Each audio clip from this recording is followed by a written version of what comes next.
क्रांति की लाल मशाल।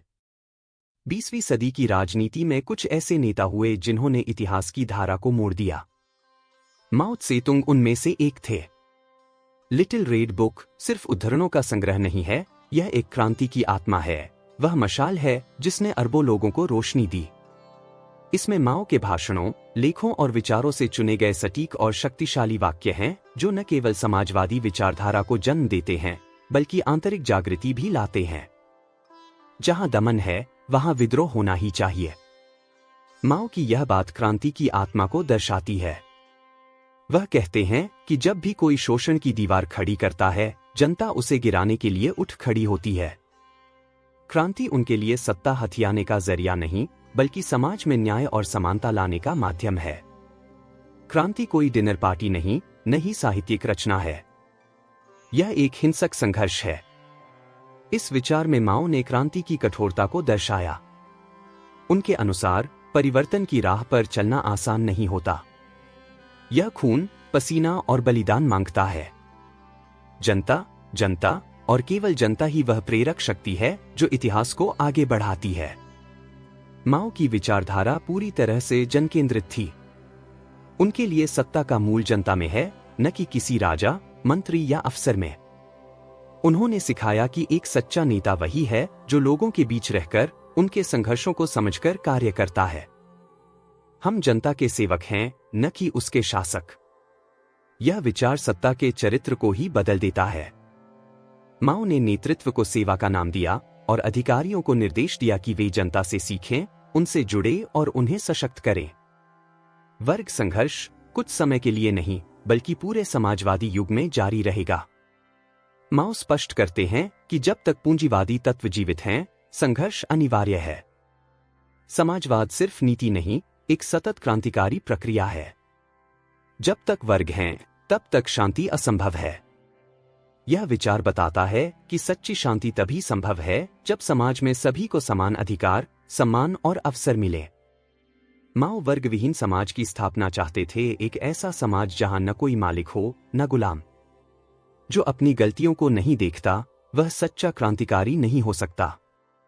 माओ का यह विचार आज भी हर व्यक्ति के लिए मार्गदर्शक है। आत्मनिरीक्षण और आत्मसुधार किसी भी नेता या कार्यकर्ता की सबसे बड़ी जिम्मेदारी है। गलती करना अपराध नहीं, उसे छिपाना है। वे नेतृत्व को पारदर्शिता का प्रतीक मानते थे। उन्होंने पार्टी में आलोचना और आत्मालोचना की संस्कृति को जन्म दिया ताकि सत्ता अहंकार का नहीं, सुधार का माध्यम बने। बिना सही विचारधारा के शिक्षा केवल भ्रम पैदा करती है। माओ शिक्षा को केवल पुस्तकों तक सीमित नहीं मानते थे। उनके अनुसार शिक्षा वह है जो लोगों को जागरूक बनाए, सामाजिक न्याय के लिए प्रेरित करे और समाजवाद को मजबूत करे। कलाकारों को जनता की सेवा करनी चाहिए, न कि अमीरों की प्रशंसा। उन्होंने सांस्कृतिक क्रांति के माध्यम से कला, संगीत, साहित्य और रंगमंच को जनता से जोड़ा जिससे वह चेतना का माध्यम बन सके। राजनीतिक सत्ता बंदूक की नली से निकलती है।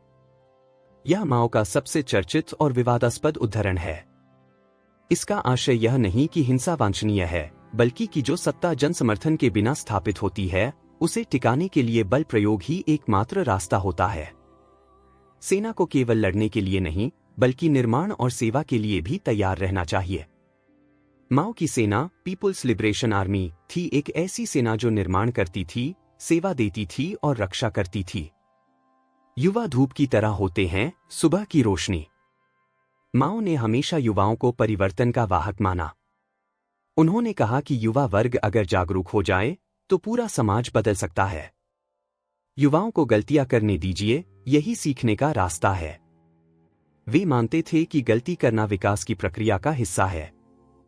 उन्होंने युवाओं को प्रयोग करने, सवाल उठाने और सृजनशील बनने की प्रेरणा दी। माओवाद केवल चीन के लिए नहीं, दुनिया के प्रत्येक उत्पीड़ित के लिए है। माओ के विचार वैश्विक क्रांतिकारी आंदोलनों का हिस्सा बने। Bharat, Nepal, Africa, Latin America, हर जगह उनके विचारों ने नई चेतना पैदा की। हमें केवल दुश्मनों को नहीं, अपने भीतर के अहंकार को भी हराना है। माओ त्से-तुंग के विचार केवल राजनीतिक रणनीति नहीं है, यह एक आत्मिक युद्ध भी है। खुद को बेहतर बनाने का प्रयास, अपने दोषों को पहचानने और समाज के लिए कुछ करने की प्रेरणा। माओ के विचारों की आज के युग में प्रासंगिकता। आज जब दुनिया उपभोक्तावाद, असमानता और स्वार्थ की ओर बढ़ रही है, माओ के विचार फिर से प्रासंगिक हो गए हैं। उन्होंने हमें सिखाया कि सत्ता का मूल जनता में है। समाज तब तक शांत नहीं रह सकता जब तक अन्याय कायम है। आत्म आलोचना से ही सच्चा विकास होता है। युवाओं में अनंत संभावनाएं हैं, उन्हें आजाद सोचने दो। शिक्षा और कला का उद्देश्य जनजागरण होना चाहिए। माओ त्से-तुंग के कुछ अमर विचार। शक्ति संगठित जनता से आती है। नया समाज पुराने विचारों से नहीं बनता। सबसे बड़ी क्रांति आत्मा की होती है। हर मजदूर एक नेता है, उसे मौका दो।